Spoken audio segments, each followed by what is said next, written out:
So, Me Against the World comes out, Dear Mama drops, Pac ends up going to jail. Like right when that album dropped, because I remember he wasn't in the video for Dear Mama. Yeah, during that, he was in jail for a few of the Thug Life videos as well. That was a period where he was locked up. But, we were still pushing forward, shooting around him, taking new treatments, video treatments to see what would work. Yeah. And, the show must go on. Yeah. So, I was trying to keep it moving on the creative side, keep things going until he got out. Okay. Did you talk to him a lot while he was locked up? Yeah. Okay. I had heard that the cops were, the COs were really fucking with him in jail.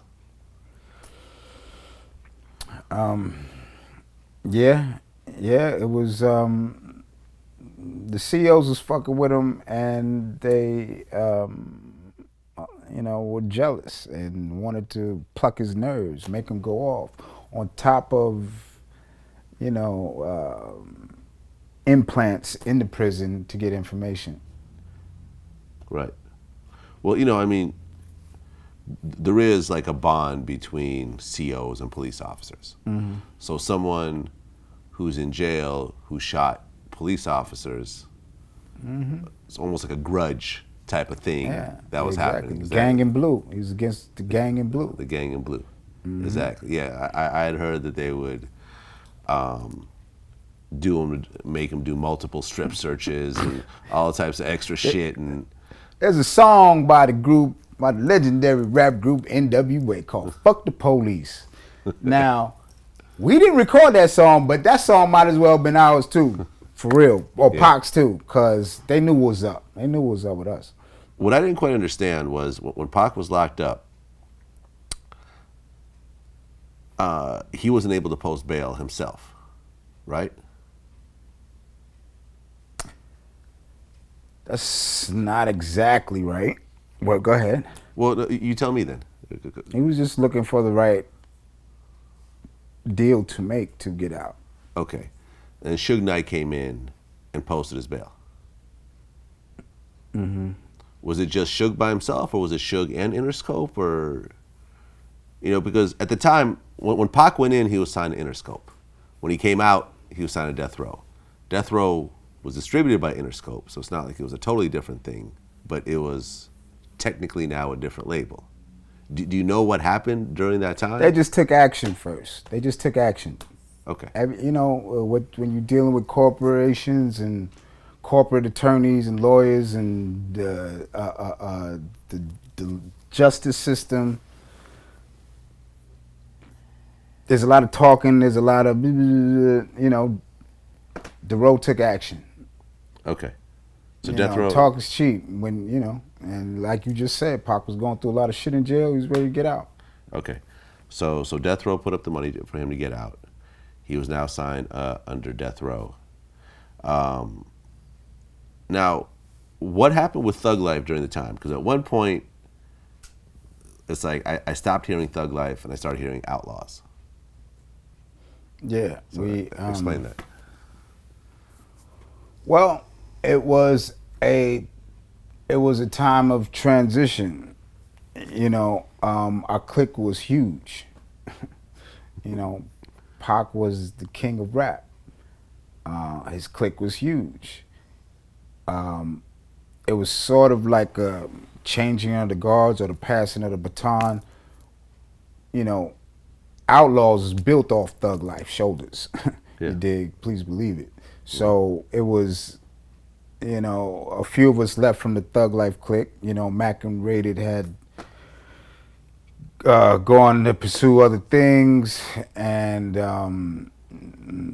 Pac and Stretch had to fallen out. So it was just me and Syke and Pac representing the Thug Life banner.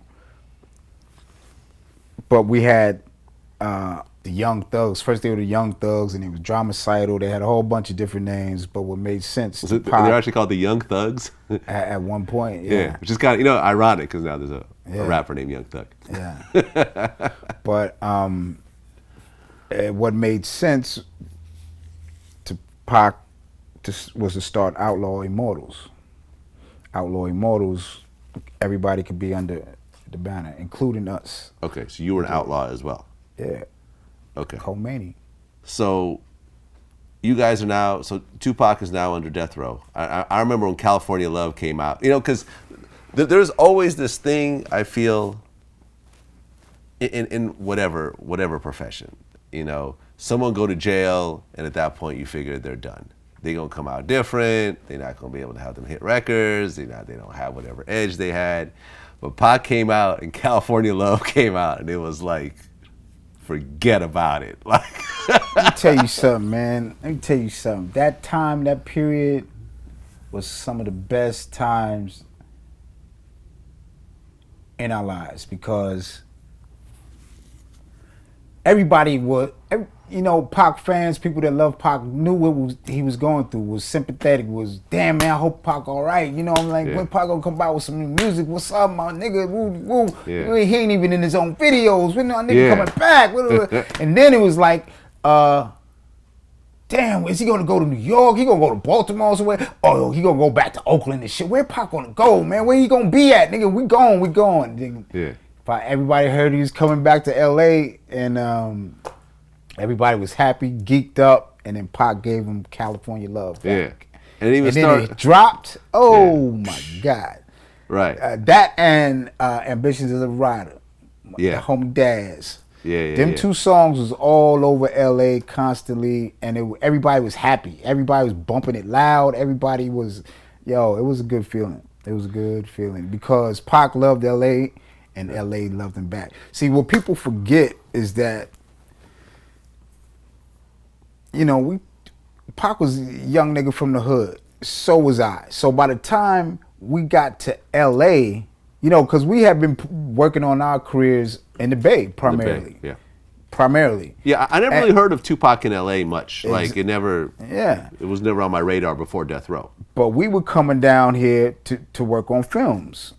We worked, I was his, when Pac did movies, most of the time was just he and I. Okay.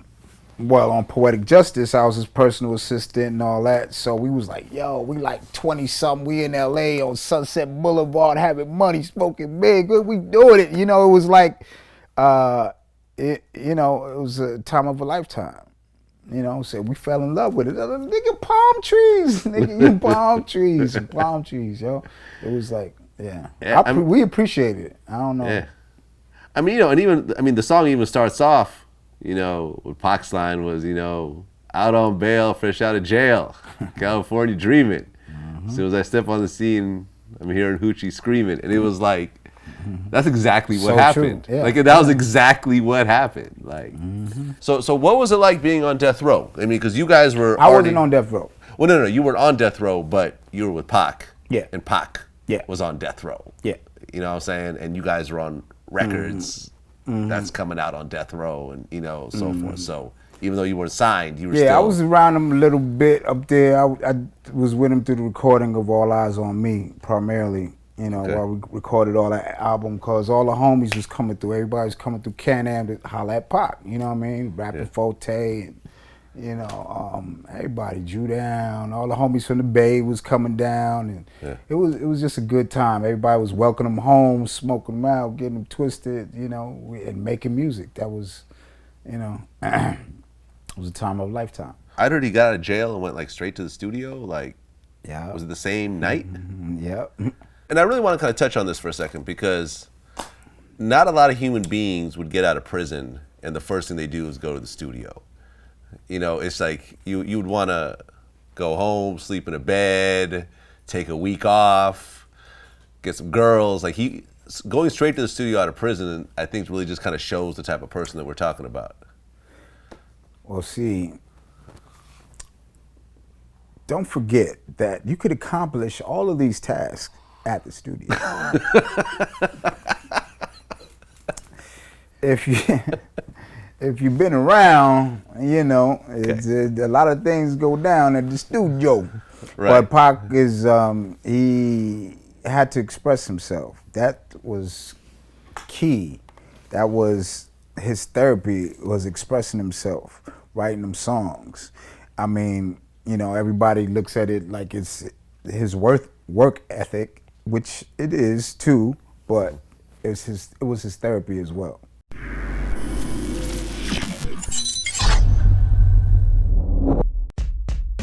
I FaceTimed him, FaceTimed me, you know what I'm saying? We talked it out.